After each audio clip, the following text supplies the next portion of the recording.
Good morning, friends. Oops, excuse me one sec while I turn this down. Don't need to hear myself through my other.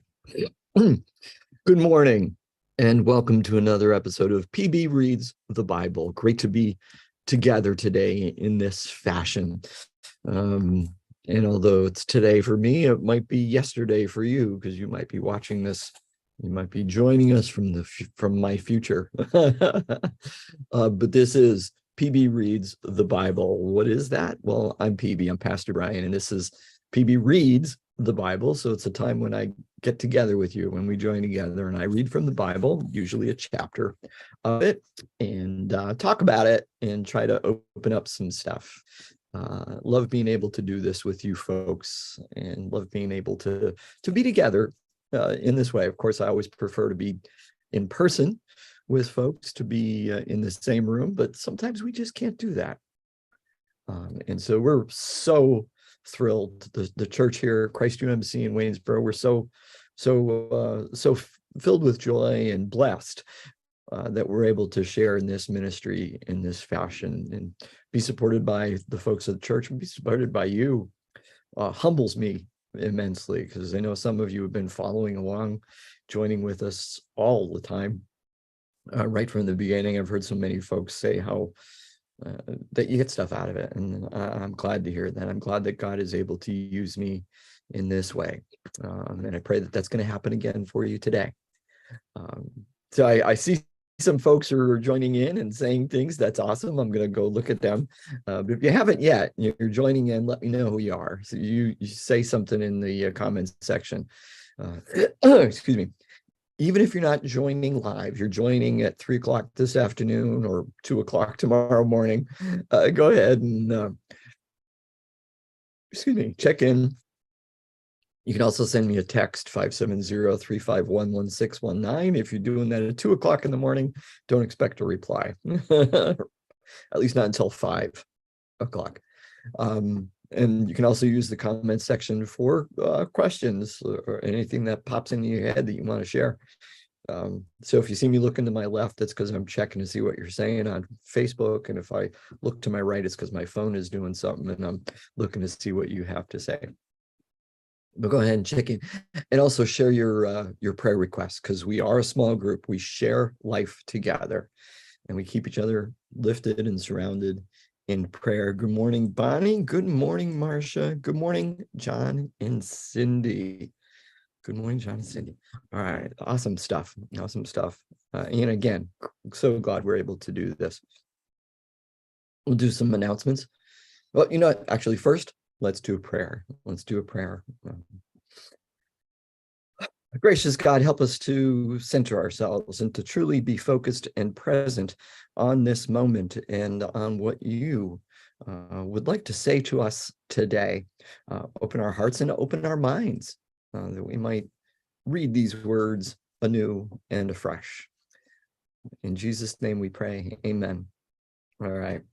So, yeah, announcements. Okay, so today is, for me, and for you, if you're joining live, today is Thursday, August 10th, and this is going to be it for PB Reads for this week. Is our only one. We'll be back on Tuesday, and I say that, but I should triple check my calendar to make sure that there's no issues. Nope, we'll be back Tuesday morning at 9 o'clock for another episode of PB Reads the Bible. Between now and then, of course, is Sunday, and we have worship on Sunday here at Christ UMC in Waynesboro. We would love to have you join us for that.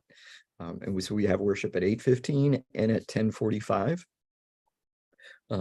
Last week we started something new with our 8:15 worship. It's sort of a modified contemporary, I guess you would say. We're using some contemporary versions of most of the ones we're doing are contemporary versions of classic hymns, just set to different tempos, different paces, and some have an extra chorus or something thrown in there. So they're fun stuff. They're great stuff. Seem to go over well this past week. We'll see how it goes this week. We're doing that at least for a few weeks as a test, just to do something different. So if you're interested in in seeing what that's like, please come join us 8:15 on Sunday. 10:45 continues to be our what I would consider to be traditional, not exactly high church. We're not exactly smells and bells or anything like that, but it seems to more traditional mid church. It's not low church, it's not high church, it's sort of in the middle. So Goldilocks would say it was just right, perhaps. And that's our 10:45 worship. Love to have you join us for that. And if you can't be in person, that one is live streamed. We don't live stream the 8:15 worship for multiple reasons. One of which is we wouldn't be able to do the songs that way because they are we have permission. We can use the videos in the building, but we can't live stream those kind of videos. And that's what we're using for music. Anyway, so if you the announcements and the bulletin, of course, will be posted to Facebook tomorrow, and if you're on our mailing list, probably emailed out to you tomorrow as well. That's usually when that takes place, sometime in the afternoon, 2 or 3 o'clock. And so I encourage you, of course, to look through that and maybe download it or print it so you can follow along should you choose to join us online on Sunday. Okay, so that's enough announcements. Now we're going to read chapter 7, but I'm going to start with the last 2 verses of or the last verse. No, the last 2 verses. I'm going to finish the last 2 verses of chapter 6. I'm going to reread those and then move right into chapter 7. Keeping in mind that's how this originally would have been. Somebody in the Middle Ages and medieval times chose to insert a break there. And if we hold fast to that break, we might miss something. We might miss the author / editor's point and their intention by linking these things together. So let's read chapter 6, verse 37. In the 4th year, the foundation of the house of Yahweh was laid in the month of Ziv. In the 11th year, in the month of Bul, which is the 8th month, the house was finished in all its parts and according to all its specifications. He was 7 years in building it. Solomon was building his own house 13 years, and he finished his entire house. Pause. We're going to just pause there. Okay, I know I did this yesterday, the other day, but that's okay. Notice the difference. 7 years, like 7 years and 6 months to build the Lord's house, God's house, which sounds great, but then you're right on reading in it 13 years for Solomon to build his own house. Oh, it's almost twice as long. Almost twice as long. And actually in Hebrew, a literal translation from Hebrew is a little bit more intent, more evident, subtle but intent. He built it 7 years, but as for his own house, he built 13 years and completed all of it. That's a little more blunt, isn't it, in stating the difference between the two. Oh, good morning, Marilyn. Good to have you joining with us today as well.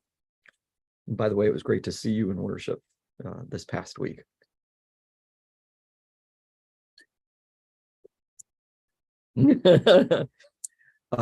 So let's picking up from there. So we can see then what the point is. We can see then what the point is. Solomon spent a lot more time building his own place than he did in building God's house. Okay. Now, the rest of this chapter can be confusing. So I'm going to, because it's kind of going back and forth. So I'm going to try to be as clear as we can, because a lot of it is talking about construction of Solomon stuff, but then there's also some finishing touches, we might say. Some of the details are then brought back to the temple. Why is that? Well, this seems to be, I'm not going to say an insertion, but I think the editor was intentionally setting up the difference between the two. between the two in doing it this way. Most of the temple construction, boom, Solomon's house, and then back to the temple a little bit to talk about it, and for a very particular purpose. And this whole thing, this whole chapter then seems to be an insertion, almost an interruption to what then comes next, because then it's completely back to the temple. All right, I get ahead of myself. Shall we just read chapter 7, verse 2? He built the house of the forests of the Lebanon, 100 cubits long, 50 cubits wide, and 30 cubits high, built on 4 rows of cedar pillars with cedar beams on the pillars. It was roofed with cedar on the 45 rafters, 15 in each row, which were on the pillars. There were window frames in the 3 rows, facing each other in the 3 rows. All the doorways and doorposts had 4-sided frames opposite, facing each other in the 3 rows. Pause. Okay. It's a massive structure. And looking at the dimensions, it's actually bigger than the temple. And what is this building? The house of the forests of the Lebanon, or of Lebanon, depending on your translation, seems to be, not only based on this, but based on other things, seems to be the treasury and the armory for Solomon. And so where perhaps the editor and the author is saying something here. Which is the larger structure? This is larger than the temple. Does that mean that Solomon is putting more trust in his money and his armaments, his weaponry, than he is in God?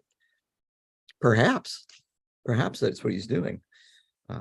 Or perhaps he's just getting, kind of going back to that, a few chapters ago where it talked about his wisdom and his great mind, but that also could mean, well, we might say ego, very, very egotistical about his intelligence, his wisdom, and that could be converting what and perverting what he's doing and how he's living.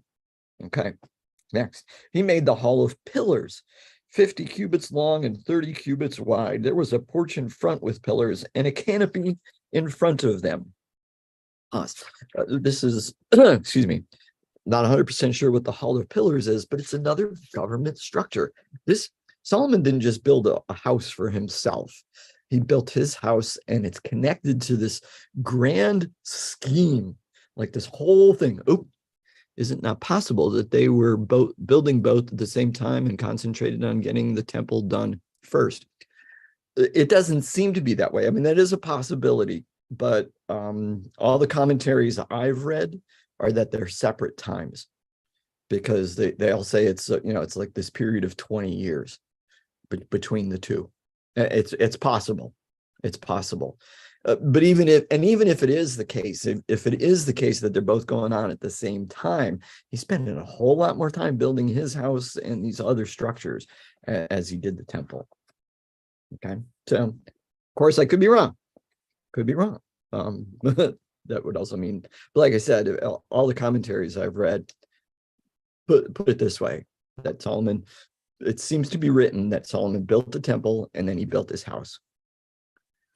But he didn't just build his house, he built all this other stuff as well.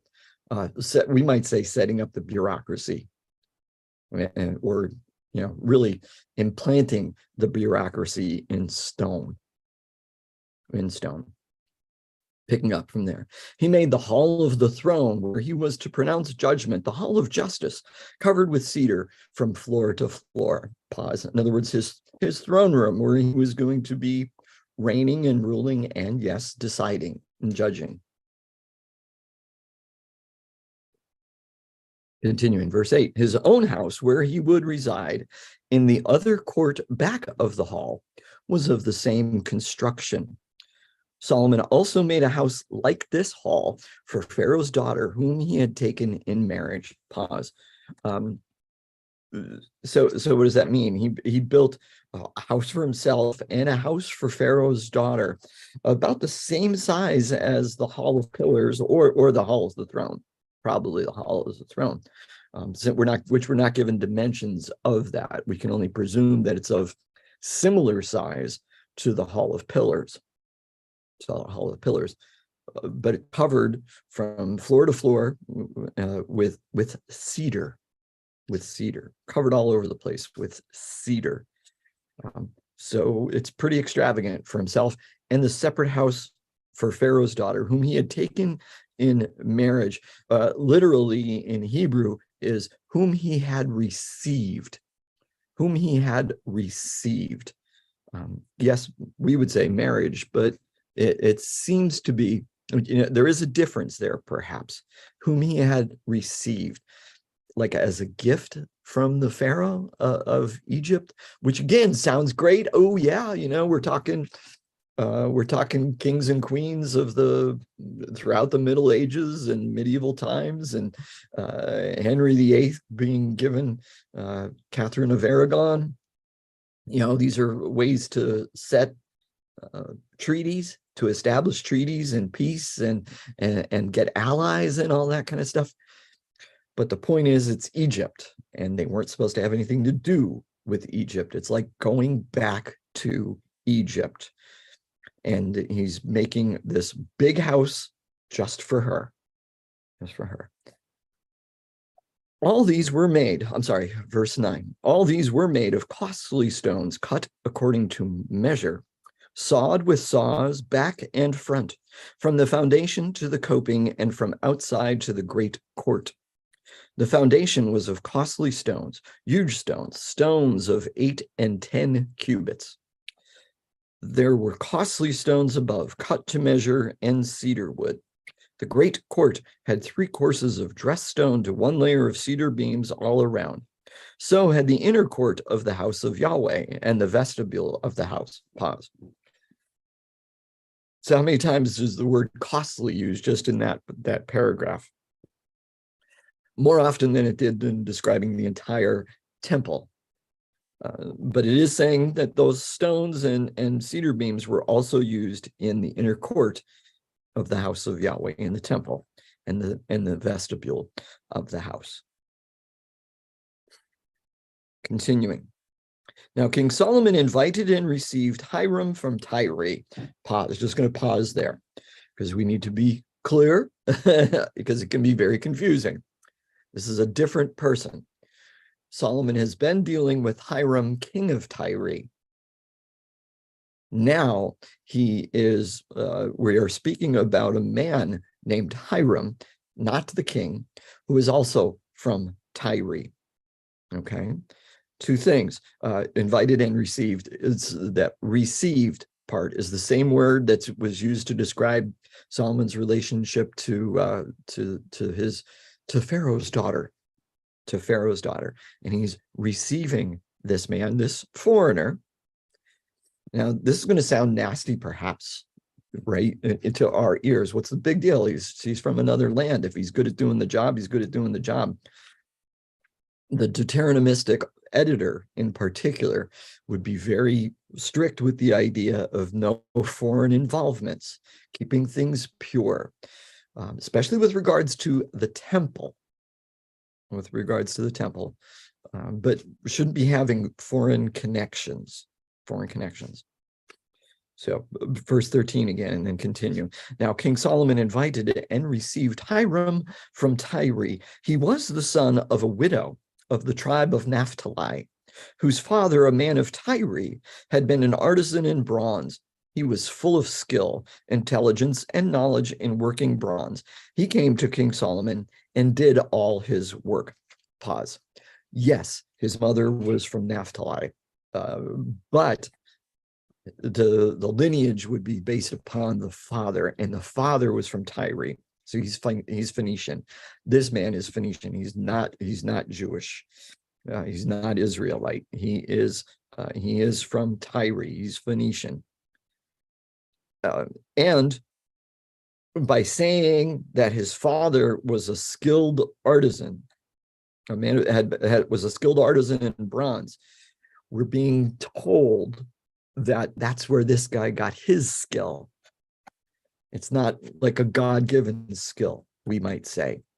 This is a skill he was given by his father and trained by his father to do great works of art using bronze and gold and all kind of stuff like that, especially bronze, because that's what most of the stuff is going to be.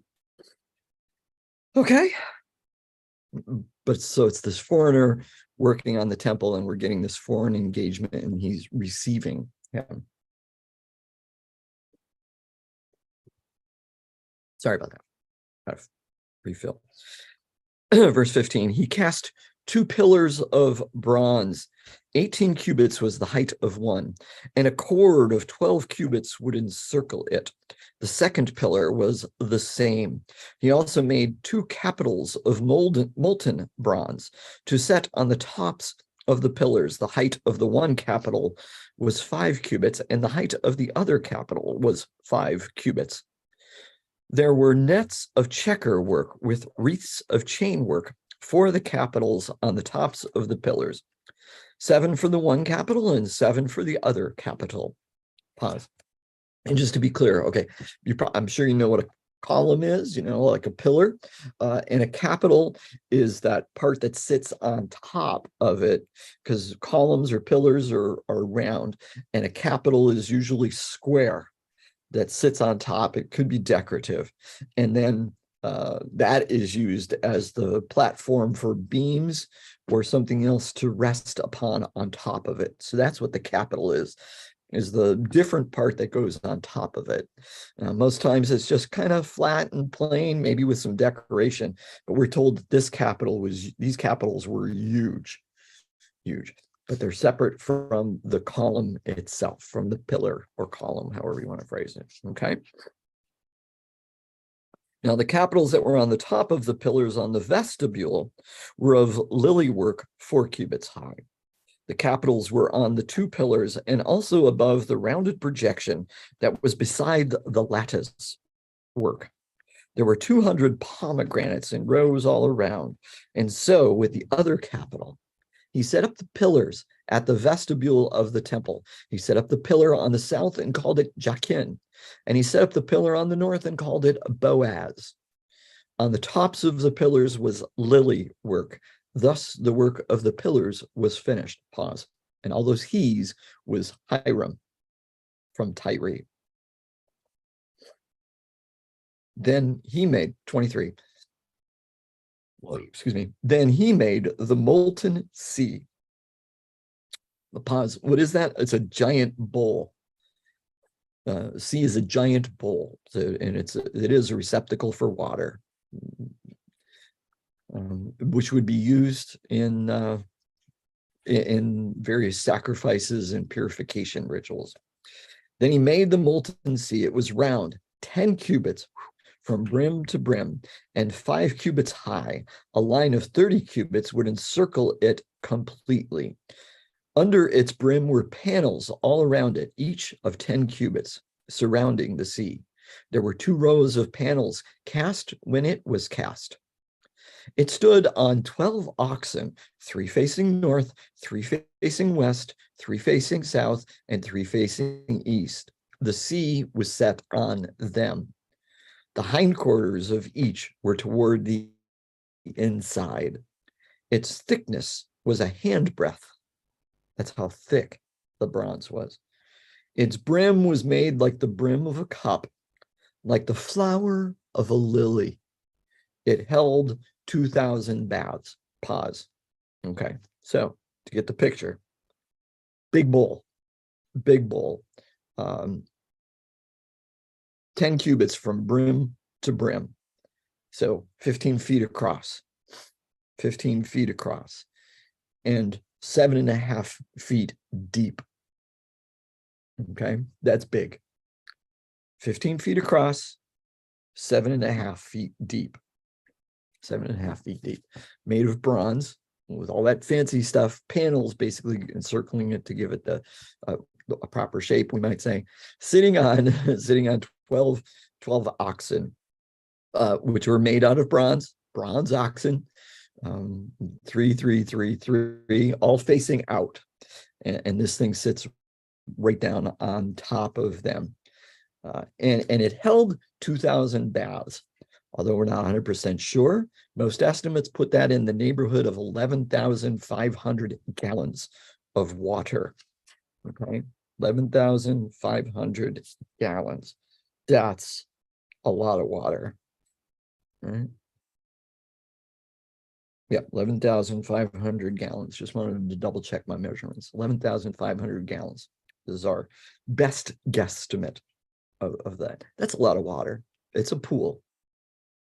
A small pool, but a pool. Continuing. He also made the 10 stands of bronze. Each stand was 4 cubits long, 4 cubits wide, and 3 cubits high. Pause. So 4, that's 6 feet long, 6 feet wide, and 4.5 feet high. Okay, so that's decent sized stands, and there's 10 of them that Hiram, is making. This is all stuff at the temple. This is all stuff at the temple. Continuing, this was the construction of the stands. They had borders. The borders were within the frames. On the borders that were set in the frames were lions, oxen, and cherubim.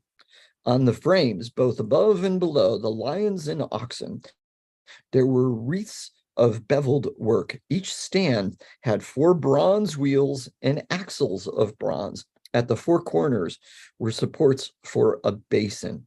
Pause. Well, no, let's finish it. The supports were cast with wreaths at the side of each. Pause. So in other words, these stands were portable. They were built, and what was it, for like 4.5 feet high, but then they had wheels on axles underneath it, so they could move them around. And they were set to have small baths, we might say basins, put on top. Its opening was within the crown, whose height was 1 cubit. Its opening was round as a pedestal is made. It was 1.5 cubits wide. At its opening, there were carvings. Its borders were 4-sided, not round. The 4 wheels were underneath the borders. The axles of the wheels were in the stands, and the height of a wheel was 1.5 cubits. The wheels were made like a chariot wheel. Their axles, their rims, their spokes, and their hubs were all cast. There were 4 supports at the 4 corners of each stand. The supports were of one piece with the stands. On the top of the stand, there was a round band 1/2 cubit high. On the top of the stand, its stays and its borders were of one piece with it. On the surface of its stays and on its borders, he carved cherubim, lions, and palm trees, where each had space, with wreaths all around. In this way, he made the 10 stands. All of them were cast alike, with the same size and the same form. He made 10 basins of bronze. Each basin held 40 baths, approximately 220 gallons. Each basin measured 4 cubits. There was a basin for each of the 10 stands. He set 5 of the stands on the south side of the house and 5 on the north side of the house. He set the sea on the southeast corner of the house. Hiram also made the pots, the shovels, and the basins. So Hiram finished all the work that he did for King Solomon on the house of Yahweh. The 2 pillars, the 2 bowls of the capitals that were on the tops of the pillars, the 2 lattice works to cover the 2 bowls of the capitals that were on the tops of the pillars, the 400 pomegranates for the 2 lattice works, 2 rows of pomegranates for each lattice work to cover the 2 bowls of the capitals that were on the pillars. Boy, is that repetitive. The 10 stands, the 10 basins on the stands, the 1 sea, and the 12 oxen underneath the sea. The pots, the shovels, and the basins, all these vessels that Hiram made for King Solomon for the house of Yahweh were of burnished bronze. In the plain of the Jordan, the king cast them in the clay ground between Succoth and Zarethan. Solomon left all the vessels unweighed because there were so many of them. The weight of the bronze was not determined. So Solomon made all the vessels that were in the house of Yahweh: the golden altar, the golden table for the bread of the presence, the lampstands of pure gold, 5 on the south side and 5 on the north, in front of the inner sanctuary, the flowers, the lamps, and the tongs of gold, the cups, snuffers, basins, dishes for incense, and fire pans of pure gold, the sockets for the doors of the innermost part of the house, the most holy place, and for the doors of the nave of the temple of gold. Pause. Although it says Solomon made it, there's no reason to believe that Solomon literally made them. He probably had somebody else do them. Maybe Solomon was a good worker, an artisan of gold, but it doesn't literally say that anywhere. We're not told that he's good at it. Thus, all the work that King Solomon did on the house of Yahweh was finished. Solomon brought in the things that his father David had dedicated, the silver, the gold, and the vessels, and stored them in the treasuries of the house of Yahweh. End of chapter 7. So the authors, the editor, keep saying he, Hiram of Tyre, and Solomon. They're very clear.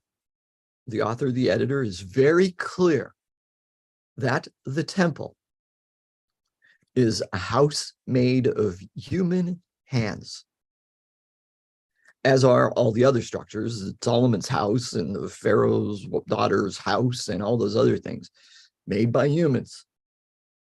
But in particular, they seem to be pointing that out with the temple, that it is a house made of human hands.